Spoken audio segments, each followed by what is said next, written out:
Smyrna, die lydende kerk. Skryf aan die leraar van die gemeente in Smyrna. So sê die eerste en die laaste, wat dood was en weer lewend geword het. Ek ken julle verdrukking en julle armoede, en tog is julle ryk. Smyrna word deur baie mense geteken as die eerste, die voorste stad van Asië, want hulle was groot, hulle was ryk, hulle was onder die stede van daardie tyd verseker een van die vernaamste stede, suksesvol. En die mense van Smyrna het die keiser aangehang, want dit is die keiser wat die sukses en die voorspoed en die welstand van die stad verseker het. Nie net was dit 'n ekonomiese groot en ryk stad, en dit was ook 'n administratiewe belangrike stad. Daarteenoor lees ons van die gemeente, wat heeltemal anders as die stad was. Die stad was ryk, hulle was arm. Die stad was voorspoedig, die gemeente is verdruk. Want die gemeente kon nie saamgaan met die aanbidding van die keiser nie. Die gemeente kon nie saamgaan met die onmiddellike kultuur waarin hulle geleef het nie. En as gevolg daarvan is hulle uitgedruk. Onder die verdrukking moet ons verstaan, daar was 'n groep Jode teenwoordig in die stad. Die Jode, die Joodse gemeenskappe wat oor Asië versprei is as gevolg van die verspreiding van die Jode na die val van Jerusalem en die val van Israel. So het gemeenskappe dwars oor Asië gevorm en was hulle van ouds af al deel van die stad, en dit het gemaak dat hulle baie invloed gehad het. Die Jode was die Christene ook glad nie goedgesind nie. En as daar gepraat word van die skinderpraatjies, selfs van die sinagoge van die Satan, dan kom 'n mens agter, was van die groot teestanders van die gelowiges in Smyrna die Jode gewees. Hulle sou met hulle praatjies die Christene in onguns by die Romeine gebring het en dan nog vuur aanblaas by die vervolging. Wanneer daar oor vervolging gepraat word, dan moet ons mooi verstaan wat bedoel word. Die biskop van Smyrna, Polycarpus, is op 'n Sondag op die brandstapel tereggestel, terwyl die Jode die hout aangedraai het vir die vuur. Dit is so 'n prentjie, tipies van die gelowige lewe in Smyrna.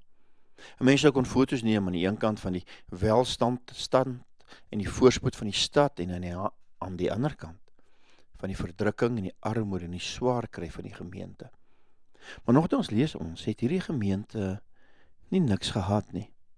Hierdie gemeente is merkwaardig, want dit is een van 2 gemeentes uit Openbaring van wie daar niks negatiefs gesê word nie. Want onder die verdrukking het hulle volhard in die belydenis van Jesus Christus, wat nie net gesterf het nie, maar wat opgestaan het, wat lewend is en by hulle teenwoordig is. En terwyl hulle arm was, was hulle ryk. Hulle rykdom was 'n geestelike rykdom, en daardie geestelike rykdom het hulle innerlik versterk om hulle lewe volledig aan Christus te wy. Christus ken hulle verdrukking. Ken is 'n woord waarin Christus sy meelewing uitdruk. Want wanneer 'n gelowige ly, dan is dit nie sonder Christus se teenwoordigheid, Christus se sterkte en Christus se roeping daarin nie. Dit is 'n prentjie wat dikwels anders geteken word as hoe die kerk in die moderne wêreld geteken word. In die moderne wêreld word die kerk geteken as 'n plek van voorspoed.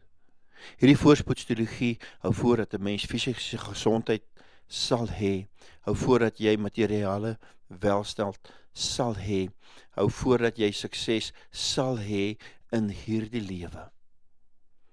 Dis 'n teologie wat mense 'n valse hoop gee. Dat Christus en alles wat Christus gedoen het, net vir hierdie lewe is.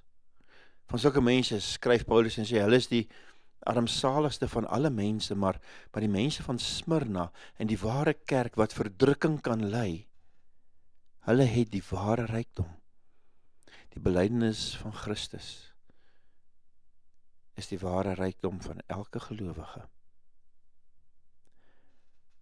Wanneer ons vandag sit en dink aan die vervolging van die kerk, dan mag ons nie 'n fout maak om te dink dat dit is iets wat beperk is tot Stefanus of die gemeentes van Openbaring nie. Dit gaan vandag nog steeds voort. En soos Christus hulle lyding ken, het ons die roeping om ook hulle lyding te ken en te weet en te deel aan daardie gelowiges wat vandag in armoede sit oor hulle belydenis. Aan daardie gelowiges wat vandag vervolg word, in die tronk gegooi word, gemartel word en vermoor word terwille van hulle belydenis. Mag ons so leef in ons eie klein gemeente wêreldjie, sonder om te dink aan daardie gedeelte van ons liggaam, wat die Smyrna, die lydende kerkgedeelte is. Nee, hulle lyding is ons lyding. Die kerk se lyding is Christus se lyding. Hulle vervolging is ons vervolging. Die kerk se vervolging is Christus se vervolging. En in hierdie lyding is daar die roepstem om op te tree. Iemand vra eendag vir God, waarom laat jy soveel lyding toe op aarde en waarom laat jy soveel lyding toe in jou kerk? Toe sê God, maar ek sal jou antwoord. Sê jy bietjie vir my, hoekom laat jy soveel lyding toe in die wêreld? Hoekom laat jy soveel lyding toe in die kerk? Ons as gelowiges word geroep tot 'n meelewing van die lyding van die kerk.